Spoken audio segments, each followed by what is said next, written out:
같이 한번 보시면은요. 일단 이 문제는 꼭 기억하셔야 되는 게 순서가 제일 중요한 문제입니다. 풀어보면 아시겠지만 순서 틀리면 그냥 버리는 게 나을 수 있어요. 어차피 순서 틀리면 틀립니다. 그래서 이거 간혹 가다가 오해하시는 분들이 계세요. 어떻게 오해하시냐면은 제가 대차 차액 강조하죠. 그래서 대차 차액만 안 뜨면 맞는다라고 생각하시는데 순서대로 있는 걸 다 고쳐서 대차 차액이 안 떠야 맞는 겁니다. 그래서 요거는 순서가 좀 많이 중요한 문제세요. 그래서 순서는 이렇게 되죠. 손익계산서, 그 다음에 잉여금 처분계산서, 그 다음 어디요? 재무상태표. 그래서 먼저 글로 좀 써드리면 첫 번째 손익계산서 가서 세금과 공과금을 뭐해요? 고쳐요. 그 다음에 두 번째 당기순이익 쓰고 넘어가는 건 똑같습니다. 그러니까 제일 처음에 뭐뭐 고쳐야 되느냐 요게 핵심이에요. 순서만 외우시면. 그 다음에 잉여금 처분계산서 가셔서 당기순이익 고치고 누구 적어요? 미처분 이익잉여금 적고 마지막으로 재무상태표 가셔서 2월 이익 잉여금 적고 누구 확인하라고요? 대차차익. 참고로 지금 이 문제가 요 수정하는 문제 중에서는 그나마 제일 쉬운 문제예요. 그래서 요거 나오면은 나쁘지 않습니다. 시험 보실 때. 그래서 이렇게 하시면 되죠. 제일 먼저 정기분 어디로 가세요? 손익계산서로 가세요. 그 다음에 거기 보시면 세금과 공과가 730이라고 되어 있죠? 그럼 고쳐요. 730으로. 그 다음에 여기 적는 거예요. 당기순이익이 얼마 나와요? 6250 나오죠. 그럼 요거 적고 그 다음에 잉여금 가셔서 여기를 얼마로 고쳐요? 6250. 그 다음에 2월 이익 잉여금이 미처분이 173 329 324 맞죠? 네. 요거 적고 그 다음에 마지막으로 어디로 가요? 재무상태표 가서 여기를 173 329 374 맞나? 이게 금액이 안 보이니까 173 379죠? 뭔가 이상하다 했어요.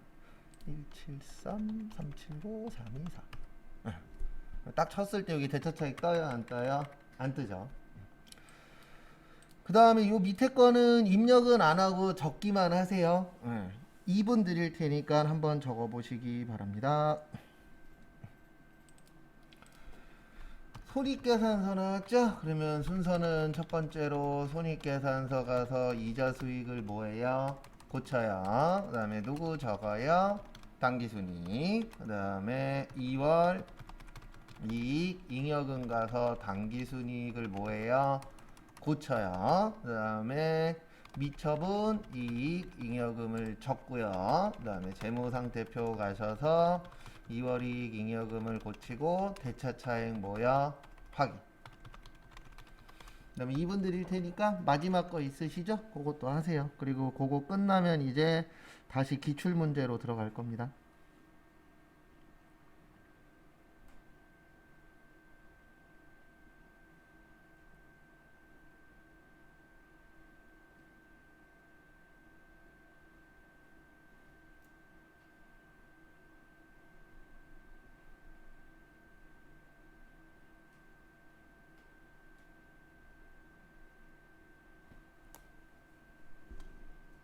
입니다.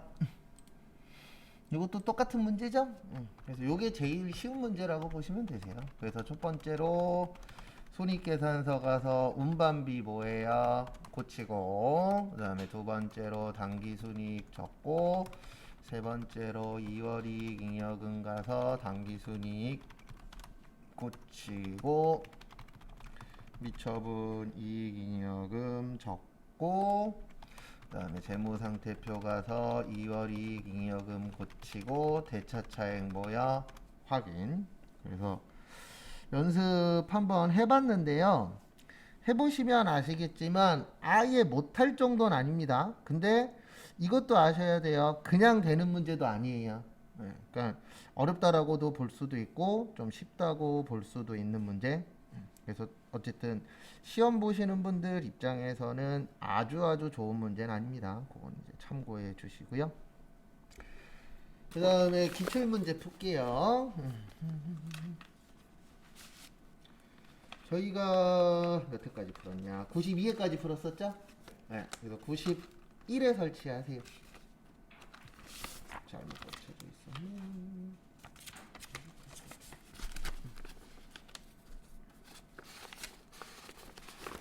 몇 회 설치하시라고요? 91회.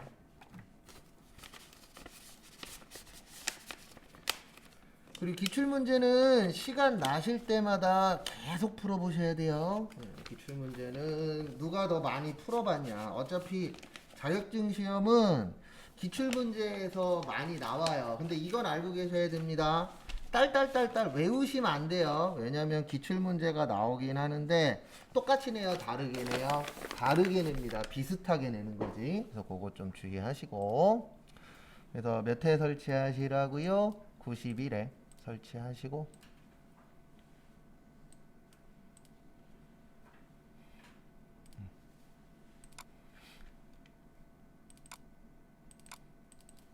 그 다음에 설치 다 하신 분들은 10시 10분까지 10시 10분까지 시간 드릴 테니까 이론 15개 있으시죠? 네, 그거 푸시는데 주의사항은 하나밖에 없습니다. 이론 다 푸신 다음에 요 밑에 보시면 이론 문제 답안 작성 있죠? 요거 체크까지 다 하셔야 돼요. 하세요.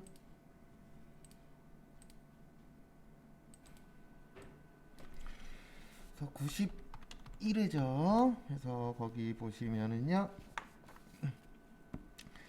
1번 보시면 다음 중 무슨 자산이요? 재고자산. 그래서 재고자산 나오면 일단 제일 먼저 기억하셔야 되는 게 무슨 목적이요? 판매 목적이 중요하다라고 했었죠. 그래서 거기 보시면 다음 중 재고자산에 대한 설명으로 가장 옳은 거예요? 옳지 않은 거예요? 옳지 않은 거죠. 그래서 재고자산 매입 시 발생하는 매입부대 비용은 취득원가에 가산한다. 맞아요? 틀려요? 맞죠? 그래서 제가 제일 많이 적어드리는 것 중에 하나가 매입 시의 부대 비용은 원가 처리한다. 그 다음에 재고자산의 결정 방법 중 계속기록법을 적용하면 기말재고자산 수량이 정확하게 계산되고 실지재고조사법을 적용하면 매출 수량이 정확하게 계산된다. 정답은 2번이에요. 왜냐면 계속기록법이라는 건 어디에다 적는 거죠? 장부에다 적는 거예요. 장부에다가 매입하고 매출을 적는 데가 계속기록법이고요. 실지재고조사법은 장부에 매입만 적어요. 뭐만 적는다고요? 매입만. 그러면 우리가 창고 가서 확인하는 게 정확할까요? 장부에 있는 게 정확할까요? 창고 가서 확인하는 게 더 정확하겠죠. 그래서 기말은 누가 더 정확해요? 실지재고조사법이 더 정확해요. 왜냐면 실제 어디 가서 확인하니까요. 창고 가서 확인하니까. 그래서 정답은 몇 번이 되는 거세요? 2번. 그 다음에 우리 재고자산 감모손실 있었죠. 감모손실에 두 가지 있어요. 정상적하고 비정상적. 그래서 정상적은 매출 원가에다가 뭐 시킨다고요? 가산하고. 그 다음에 회계 처리는 안 하고. 그 다음에 비정상적은 영업 외비용 처리하고 회계 처리한다 그랬었죠. 그래서 3번 맞고요. 그 다음에 다음 거 보시면 평균법은 기초재고자산과 단기에 매입한 상품에 대해 평균을 구하는 거죠. 그래서 정답은 몇 번이요? 2번인데 이렇게 나오면은 쉬운 문제는 아닙니다. 왜냐면 이렇게 잘 안 내거든요. 시험 때. 그 다음에 2번 다음 거래에 대한 회계 처리를 정확하게 하였을 때 저기에다 밑줄 치세요. 영업 외비용. 그래서 영업 외비용은 말뜻 그대로 이해를 하시면 돼요. 여기에서 키포인트는 영업이에요? 영업 외예요? 영업 외예요. 그래서 영업에는 영업과 관련이 있는 거예요? 없는 거예요? 없는 겁니다. 그래서 영업 외 비용. 첫 번째, 매출거래처로부터 받은 약속금을 만기 전에 금융기관에 매각했죠. 매각에다 밑줄 치세요. 우리 어음할인, 그 다음에 매각거래 나오면 뭐였었죠? 매출채권, 처분손실. 요게 일단 기억이 나셔야 돼요. 그 다음에 여기 보세요. 여기 가서 컨트롤 뭐야? F, 매출, 채권, 처분, 손실 쳤더니 여기 있죠? 영업의 뭐야? 비용. 그래서 몇 번이야? 1번. 끝. 그 다음에 두 번째, 매입거래처로부터 지급한 약속금이 만기 전에 금융기관에 매각되었다. 이건 우리랑 상관없어요. 이건 매출처에서 하는 거지 저희는 그냥 돈만 주면 됩니다. 왜냐면 이건 지급어음이잖아요. 그러면 상대방이 팔아 먹었든 뭐를 했든 약속된 날짜에 뭐만 하면 돼요? 돈을 주면 돼요. 그래서 2번은 아무것도 아니고, 그 다음에 3번, 매출거래처 파산으로 외상대금 중 일부를 회수하지 못했다. 앞에 보세요. 우리 못 받는 돈 뭐예요? 대손충당금. 무슨 법? 보충법. 그 다음에 대손상각비는 매출채권이라 그랬죠. 외상매출금하고 무슨 어음? 받으러옴. 판매비와 뭐라고요? 관리비. 거기 써 있잖아요. 외상대금이라고. 그럼 외상매출금 얘기하는 거예요. 그 다음에 기타의 대손상각비는 매출채권이 아닌 겁니다. 그래서 대여금하고 미수금 있어요. 영업과 관련 있다 없다? 없다. 그래서 3번은 틀렸고, 그 다음에 4번, 매입거래처의 외상대금을 조기 상환하고 일정 비율을 할인받았습니다. 이걸 매입할인이라 그래요. 그러면 우리 순매입액 어떻게 구하죠? 총매입액 플러스 부대비용 마이너스 매입한출 및 애누리 마이너스 매입할인. 그럼 그냥 매입액에서 빼는 거지 영업의 비용하고는 상관이 있어요 없어요? 없어요. 그래서 정답은 1번. 그 다음에 3번, 저쪽에다 밑줄 좀 쳐주세요. 결산. 매출채권 잔액 550만원에 몇 프로 설정한대요? 2%. 그러면 11만원 나와요. 얼마 나와요? 11만원. 근데 거기 보시면은 기말 잔액이 3만원이래요. 그러면 얼마 부족하죠? 8만원. 요게 대손상각비가 되는 겁니다. 그래서 모자른 것만큼 채워준다. 그걸 무슨 법이라 그래요? 보충법. 그래서 대손상각비는 비용이에요.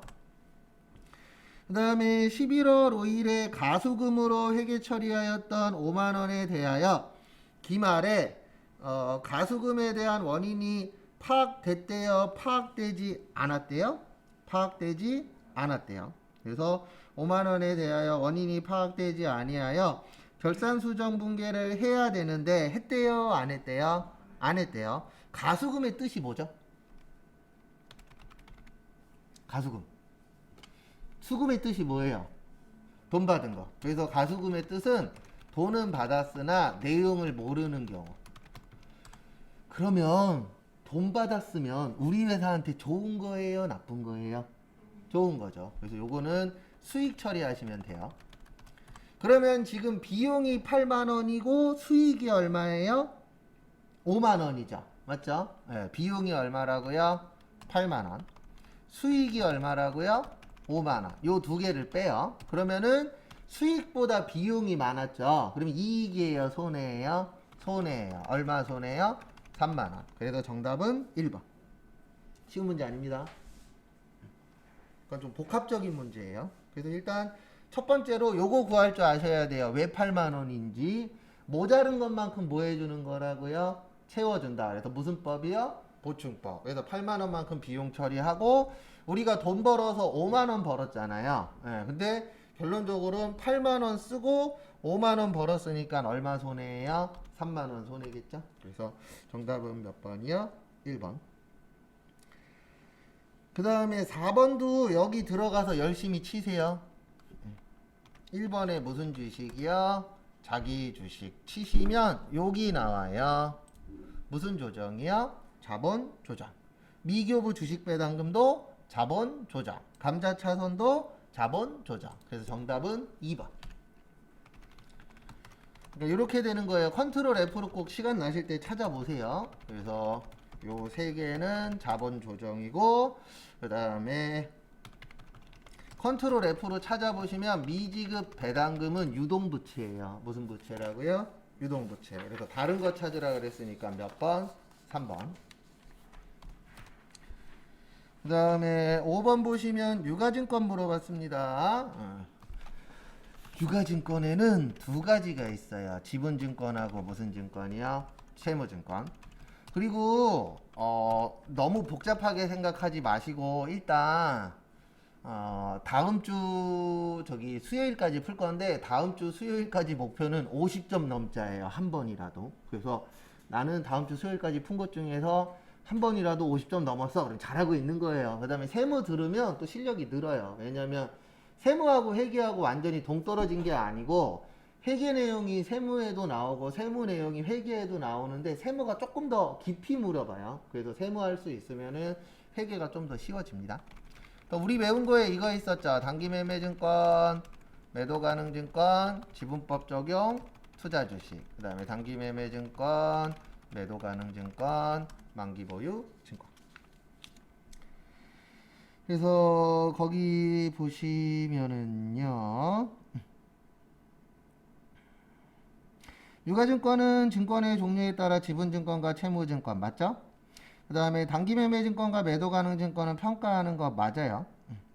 그 다음에 만기보유증권은 상각 후원가로 평가하며 유효이자율법 맞습니다. 왜냐면 요 만기보유증권이 요게 사채 쪽 얘기하는 거거든요. 그러면 우리 사채 외울 때 유효이자율법 있었어요? 없었어요?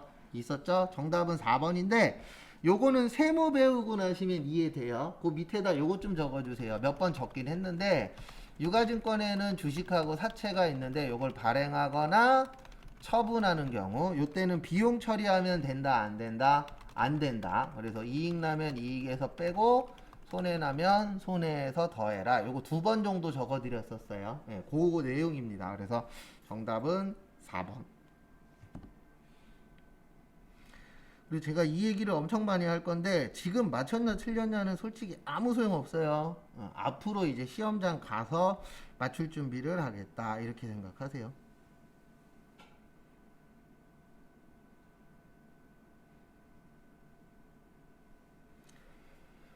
그 다음에 6번 감가상각. 그래서 감가상각 나오면 일단 요게 기억나셔야 돼요. 체계적이고 합리적.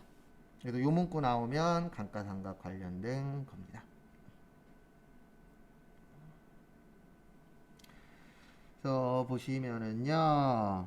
1번 감가상각의 주목적은 취득원가의 배분 맞고요. 정률법은 자산의 내용연수 동안 감가상각액이 매기간 감소하는 방법이에요. 그래서 정답은 2번입니다. 그래서 우리 정액법이 이렇게 되죠. 취득원가 마이너스 잔존가치 나누기 내용연수. 그래서 얘의 특징은 매년 감가상각비가 일정해요. 그래서 일정하다 그래서 무슨 법이에요? 정액법. 그 다음에 정률법은 취득원가 마이너스 감가상각 누계 곱하기 정률인데 얘는 초기에 감가상각비가 커요. 그러면 이게 무슨 뜻이냐면은 뒤로 가면 갈수록 커지는 거예요? 작아지는 거예요? 작아지는 거예요.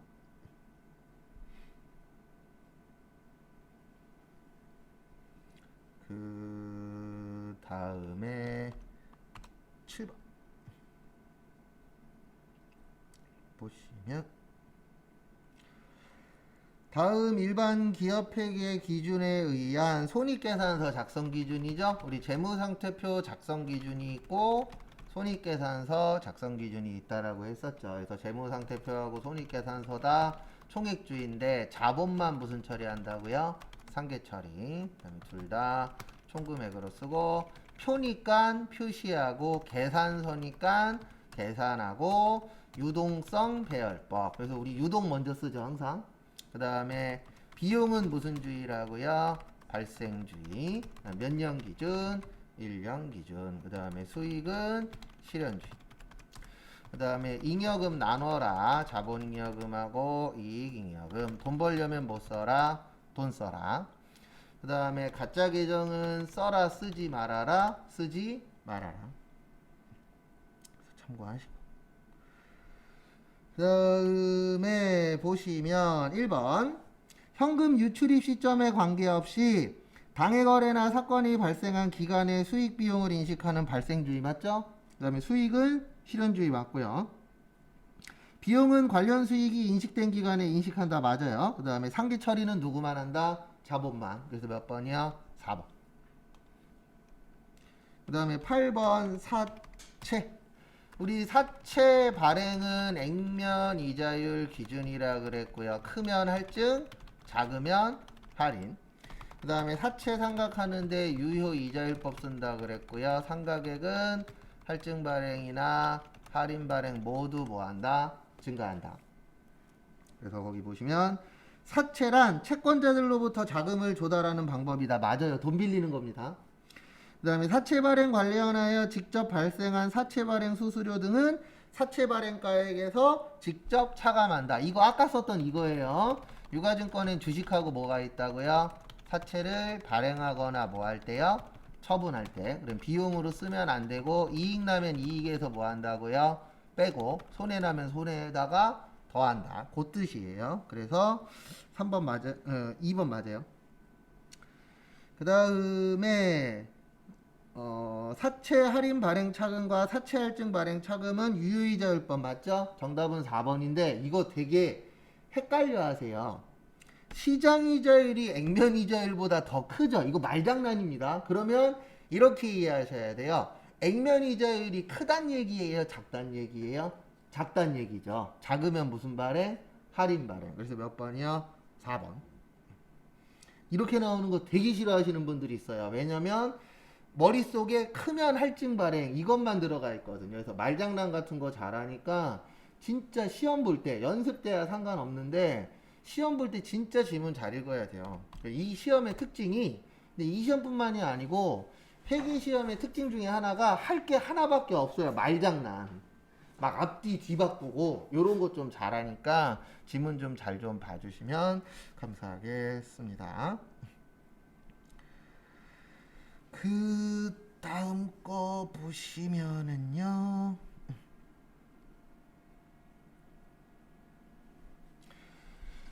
9번 공장에서 사용하던 밀링머신이 파손되어 처분하는데요. 저기에다 밑줄 쳐주세요. 메모런가. 이거 어저껜가 봤었었죠? 메모런가는 이미 발생하는 거로서 현재 거예요? 옛날 거예요? 옛날 거예요. 관련 있다 없다? 없다. 우리 요구한 적 있었죠? 취득원가 마이너스 감가상각 누계액은 무슨 가액이요? 장부가액. 얼마 주고 사셨대요? 네, 300 주고 사셨대요. 얼마 주고 사셨대요? 300. 그 다음에 거기 보시면 빼기 감가상각 누계액 얼마예요? 150. 그러면 얼마 나와요? 150 나와요. 그래서 정답은 1번. 150만 원은 받을 수 있어요? 없어요? 없죠. 근데 100만 원, 130만 원, 20만 원은 앞으로 들어갈 돈이잖아요. 그래서 정답은 몇 번이 되세요? 1번. 그 다음에 10번 거기에다 밑줄 쳐주세요. 제조원가 명세서. 일단 답 먼저 불러드릴게요. 답은 3번입니다. 왜냐면 그리고 암기 안 되신 분들 빨리 암기 먼저 해결하셔야 돼요. 왜냐면 암기가 안 되어 있으면 일단 문제 풀 때 무슨 말 하는지 이해가 잘 안 돼요. 그래서 기초 제공품, 직접 재료비, 직접 노무비, 직접 경비, 제조 간접비, 단기 제품 제조원가, 기말 제공품. 그 다음에 우리 제품은 여기 나온다 그랬잖아요. 어디요? 손익계산서. 그래서 정답 몇 번이요? 그래서 3번이에요. 제품은 어디 나온다고요? 손익계산서. 11번은 푸는 방법은 알려드릴 거거든요. 그런데 죄송한데 시험 때 만약에 나오면 그냥 찍으시는 게 좋을 수도 있어요. 뭐 하는 게 좋을 수도 있다고요? 찍는 게 나을 수도 있어요.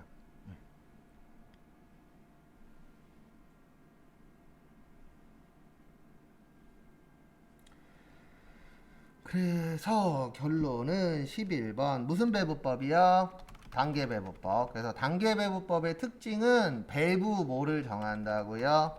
순서를 정해요. 그 다음에 직접 배부와 상호 배부의 절충 단계. 그리고 실제 시험장 가시면 문제 풀면은 우리가 지금 이론 15개 풀고 있죠. 그러면 10개 정도는 풀 수 있는 정도로 내요. 그리고 5개 정도는 헷갈리거나 못 풀 수준으로 냅니다. 근데 그건 어쩔 수 없어요. 왜냐면 시험이기 때문에 우리를 괴롭히려고 내는 거잖아요. 그래서 5개 정도는 난이도가 좀 있게 나오고 평균적이에요. 근데 쉬울 때는 15개 다 쉬울 때도 있어요. 근데 평균적으로 계산을 해보면 한 3개에서 5개 정도는 이거 무슨 말이지? 듣기는 들은 것 같은데 기억이 없어. 뭐 이런 식으로 되기 때문에 한 10개 정도 풀만하다라고 보시면 돼요. 근데 이거는 공부를 했다는 전제입니다. 뭐 먼저 배부하래요? A 먼저 배부하래요. 뭐 먼저요? A 부문. 지금 A가 30만원 있어요. 얼마 있어요? 30. 그 다음에 지금 거기 보시면 A가 40%, 20%, 40% 있죠? 거기 보시면. 그러면 다 더하면은 100분의 몇이에요? 40 나와요. 그래서 12만원. 요게 B. 그 다음에 30만원 곱하기 X는 100분의 몇이에요? 20. 요게 6만원. 요게 X. 그리고 이런 분들이 있어요. 아우, 저는 이거 안 풀래요. 안 푸셔도 됩니다. 단계배부법은 거짓말 조금 더 보태서 한 20회당 한 번 나올까 말까예요. 거의 평균 잡는다고 쳐도 지금까지 한 2번인가 밖에 안 나왔거든요. 전산회계 1급에는. 그러면 한 20, 30회당 한 번이기 때문에 이거 연습할 시간에 딴 거 공부하세요. 그게 더 좋아요. 그 분계 연습하는 게 훨씬 더 효율적이에요. 그다음에 100분의 40 하니까 12만원. 요게 Y. 그 다음에 이제 A 부문 끝났으니까 B 부문 나눠줄 건데 여기에서 B 부문의 핵심은 뭐냐면 B가 지금 40만원 있죠. 근데 좀 전에 A에서 얼마 받았어요?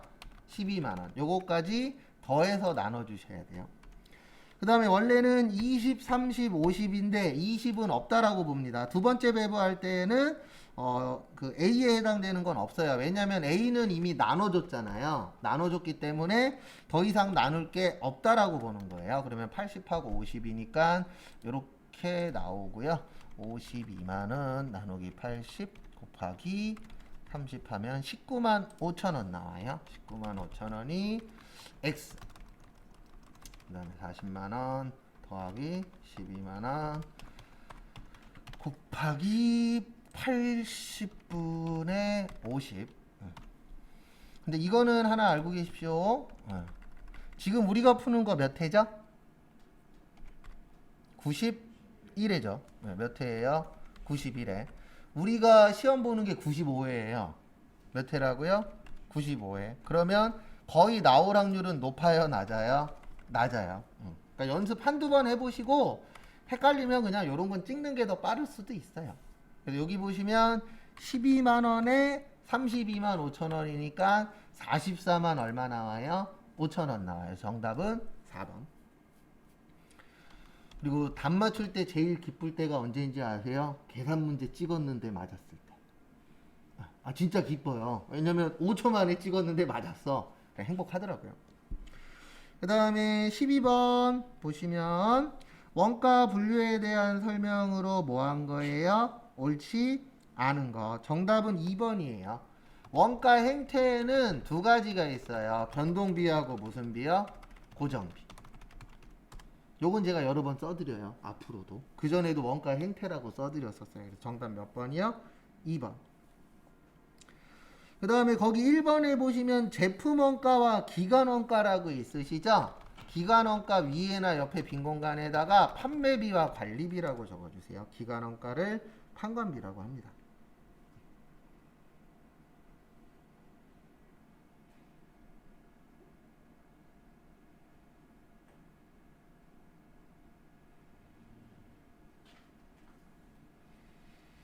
그 다음에 13번 면세 나오면 제가 항상 이렇게 적어 드릴 거예요. 어떻게 적어 드리냐면은 기초생활 필수품, 고소득자, 저소득자, 저소득층, 그 다음에 역진성, 완화 뭐 발행한다고요? 계산서. 요건 조금 난이도가 있게 나온 편입니다. 택시는 과세예요. 그 다음에 도서 대여도 과세입니다. 책 사는 건 면세예요. 그러니까 도서 매매는 면세예요. 요건 면세인데 빌리는 건 과세입니다. 정답은 3번이에요. 미술관, 박물관 이런 거 보러 가잖아요. 그런 것들은 대부분 다 면세입니다. 그래서 정답 몇 번이요? 3번. 면세에 해당되지 않는 거죠? 아이고 죄송합니다. 1번이에요. 죄송합니다. 책은 면세예요. 맞다. 네, 도서는 다 면세예요. 그 다음에 미술관도 면세고 식용으로 제공되는 임산물도 면세인데 거기 4번에 식용으로 제공되는 임산물 옆에다가 이렇게 하나만 써주세요. 국내 국외. 그러니까 먹는 거는 국산도 면세고요. 수입도 면세예요. 근데 미식용으로 제공되는 임산물은 국내 것만 면세입니다. 안 먹는 거는 국내만 면세예요. 그래서 대표적으로 우리가 면세를 제일 많이 볼 수 있는 게 꽃이에요. 뭐라고요? 꽃. 그래서 이 꽃을 우리나라에서 만들었으면 면세고요. 재배했으면. 외국에서 수입해서 팔면 과세입니다. 그래서 대부분 씨앗만 사와서 우리나라에서 뭐예요? 재배해서 팔죠. 그 다음에 14번 앞에 보세요. 일단 정답은 2번이에요. 일단 우리 특징 외운 적이 있었습니다. 그래서 간접세 맞고 직접세 아니고 일반 소비세 맞고 개별 소비세 아니고 전단계 세액공제법 맞고 전단계 거래공제법 아니고 소비지급 과세원칙 맞고 생산지급 과세원칙 아니라고 외운 적이 있었죠? 그래서 일단 1번은 맞아요. 그 다음에 왜 2번이냐면 우리나라는 신고 및 납부 제도예요. 무슨 제도라고요? 신고 및 납부. 근데 원칙은 각 사업장별로 신고 및 납부하도록 되어 있어요. 원칙은.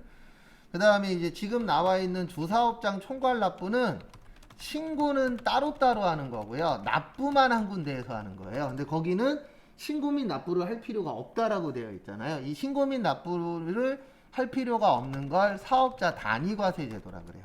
요거는 신고 및 납부를 법인은 본점에서 개인은 주사업장에서. 그래서 2번이고요. 부가가치세는 0%도 있고 몇 프로도 있어요? 10% 있죠. 그 다음에 4번 우리나라는 인터넷이 보급이 잘 되어 있잖아요. 그래서 과거에는 무조건 우리 동네에 있는 세무서를 갔었어야 되는데 지금은 아무데나 가도 돼요. 그래서 정답은 2번입니다. 그 다음에 15번 정정사유 아닌 거 물어봤죠? 어디 갔느냐. 정답은 2번. 이거 찾는 방법 하나만 알려드릴게요. 여기 보세요. 여기 회사 등록 누르세요. 무슨 등록이요? 회사 등록.